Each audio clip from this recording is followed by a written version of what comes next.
Kado.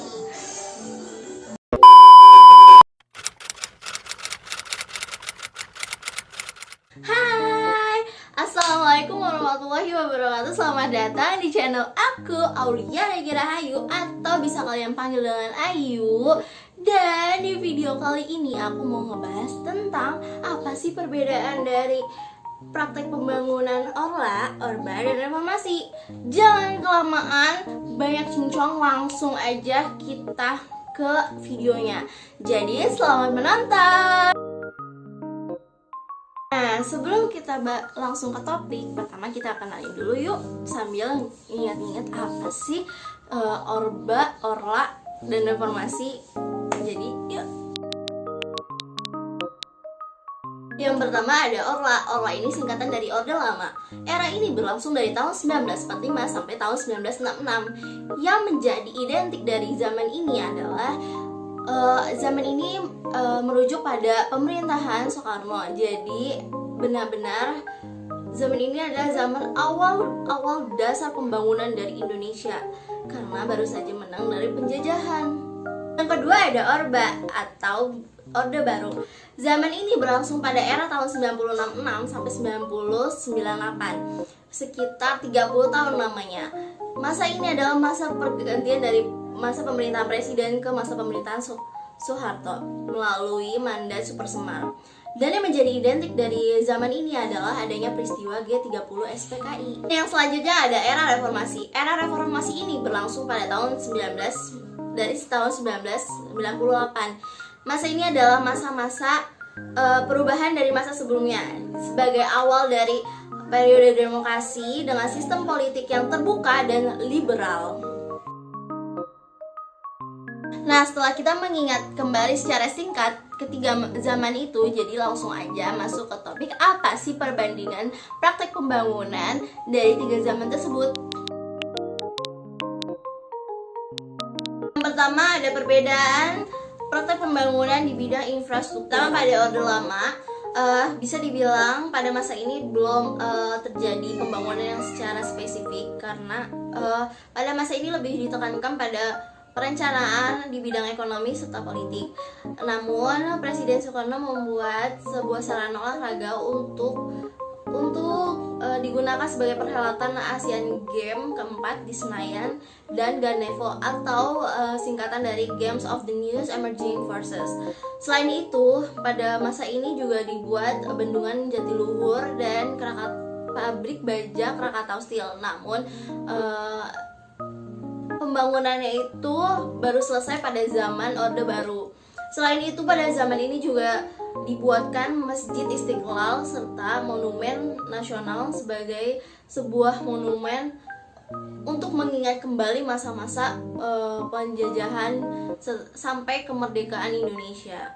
Selanjutnya, pada Orde Baru, infrastruktur fisik dan non-fisiknya itu menjadi prioritas tertinggi, dengan Indonesia membuka kembali keran modal asing untuk membuka pintu usaha Indonesia demi melancarkan kembali perekonomian setelah adanya kekacauan ekonomi pada tahun 1965. Dan yang terakhir ada masa reformasi. Karena di masa ini pernah terjadi krisis moneter pada tahun 98, akibatnya pembangunan infrastrukturnya tidak diseimbangi dengan pembentukan mental para pelaksana pemerintahannya, sehingga pada masa ini terjadi penyelewengan, penyimpangan, pemerintah yang otoriter, dan paling parahnya lagi terjadi KKN. Yang kedua ada perbedaan politik di bidang pemilihan umum. Dan yang pertama ada Orde Lama. Orde Lama ini pemilu dilakukan untuk memilih DPR serta memilih konstituennya, bukan memilih presidennya.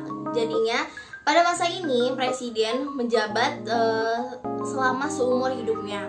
Terus juga pemilu pada masa Orde Lama ini dianggap lebih demokratis, lebih aman, lebih jujur, dan lebih adil serta lebih lancar.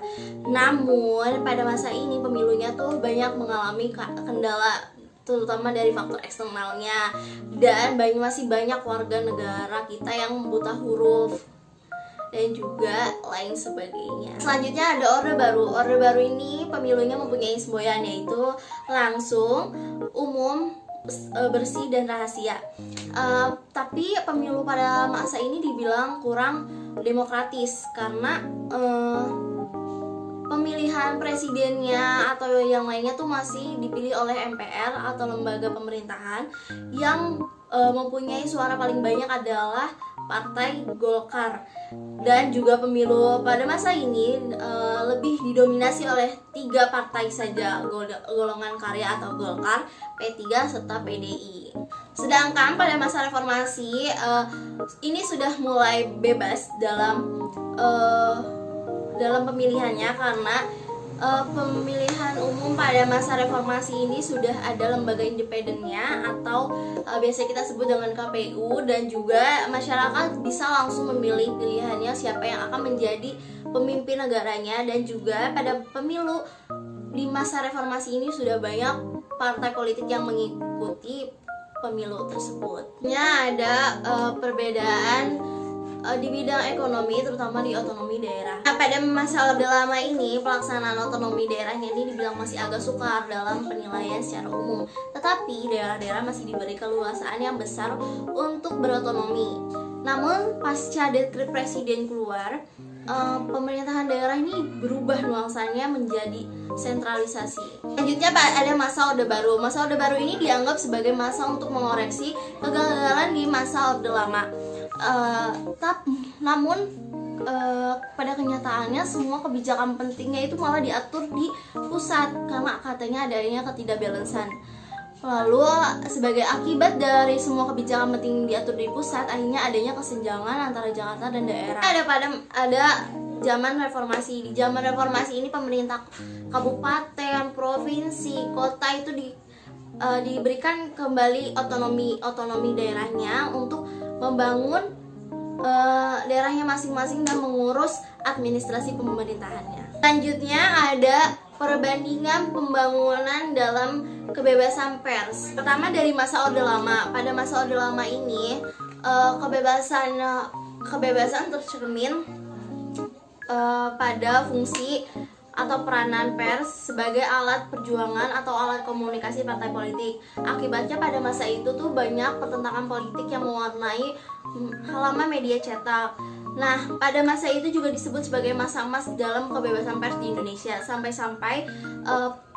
Sampai dunia juga dunia memberikan pujian kepada kebebasan pers di Indonesia. Yang selanjutnya, yang kedua ada pada masa demokrasi terpimpin. Ternyata kebebasan pers pada masa liberal tidak berlangsung lama karena di masa demokrasi terpimpin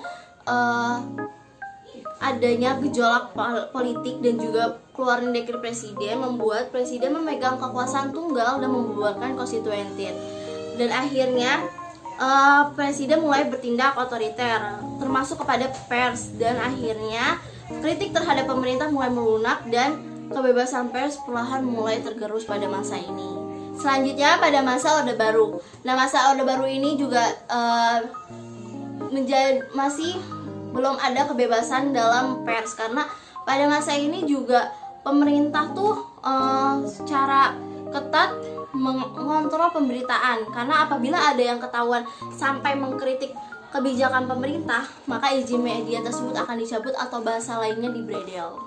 Dan pada era reformasi, pers mempunyai kebebasan lagi dalam mengkritik pemerintah selama tidak melanggar kode etik jurnalistik yang telah ditetapkan oleh Dewan Pers. Selanjutnya, perbedaan pembangunan dalam memberantas korupsi. Orde Lama ada kebijakan anti korupsi yang dibuat pada tahun 1950 dan juga dibentuk sebuah panitia retolling atau paran yang terdiri dari 1 ketua 2 anggota. Namun paran ini dianggap bertentangan dengan kewenangan pemberantasan korupsi yang ada di tangan presiden, dan akhirnya dibubarkan karena mengalami kericuhan politik.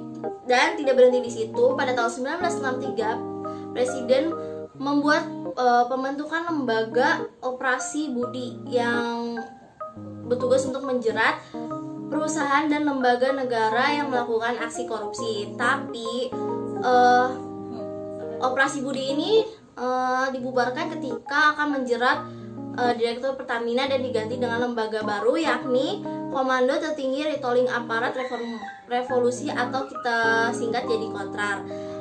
Nah, tapi Kontral ini tidak memiliki catatan signifikan dalam pemberantasan korupsi dan akhirnya dibubarkan ketika Soekarno sudah tidak lagi menjadi presiden. Pada masa Orde Baru ini, Soeharto pernah mengkritik cara Soekarno dalam memberantas korupsi, dan pada saat itu Soeharto membentuk tim pemberantas korupsi atau TPK. Namun TPK ini melemah dan akhirnya terbentuklah panitia baru atau terbentuk operasi baru, yaitu operasi tertib. Namun operasi tertib ini tidak berfungsi karena terjadi perselisihan internal. Dan pada masa Orde Baru ini korupsinya tuh terjalin secara terstruktur, masif, serta sistematis, karena korupsi ini malah dilakukan oleh Soeharto sendiri dan keluarganya yang melibatkan ratusan yayasan. Jadinya tuh pada masa ini pemberantasan korupsi dilakukan, tapi yang korupsi malah presidennya dan keluarganya.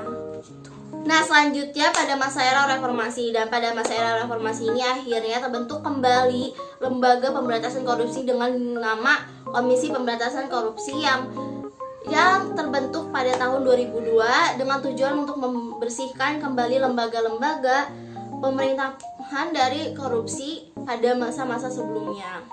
Dan yang terakhir ada perbedaan pembangunan di bidang militer. Pada masa Orde Lama, militer itu sempat terbagi menjadi dua kubu. TNI-nya sempat terbagi menjadi dua kubu karena adanya demonstrasi besar-besaran. Yang pertama ada yang memfokuskan diri pada pertahanan dan keamanan, dan yang kedua ada yang memfokuskan diri kepada politik dan militer. Namun akhirnya ada jalan keluarnya atau jalan tengahnya, di mana tentara aktif boleh terlibat dalam politik. Dan juga pada masa Orde Lama militer tuh sempat tidak diprioritaskan, tidak dipandang oleh presiden karena presidennya lebih terfokuskan kepada politiknya. Dan juga pada masa ini militernya mengalami pelebaran fungsi dengan diterapkan dua fungsi ABRI yang menjalankan dua fungsinya, yaitu sebagai alat pertahanan negara dan juga menjalankan fungsi sosial politik. Selanjutnya itu Orde Baru. Di dalam Orde Baru ini sebagai bentuk lanjutan dari dua fungsi ABRI yang pernah dibuat di Orde Lama, dan karena Presiden Soeharto mempunyai basic yang berasal dari militer, akhirnya dua fungsi ABRI ini tuh dikukuhin lagi di masa Orde Baru ini. Dan juga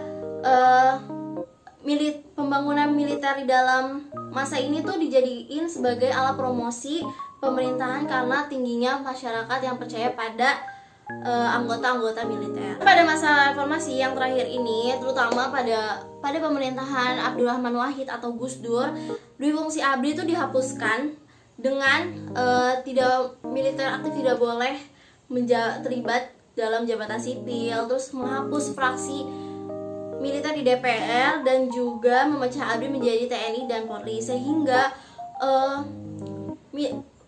pembangunan militer di masa reformasi ini tuh benar-benar terfokuskan pada pertahanan dan keamanan, dan diharuskan para militer ini untuk netral dan tidak terlibat pada urusan politik.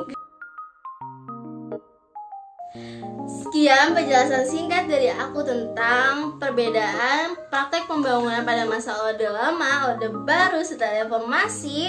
Semoga video ini bermanfaat dan mudah dipahami. Dan terakhir, semoga video ini lulus kriteria tugas dari Bu Tati. Terima kasih Bu sebelumnya. Dan tetap jaga kesehatan dan patuhi protokol kesehatan COVID-19 karena COVID masih ada di sekitar kita.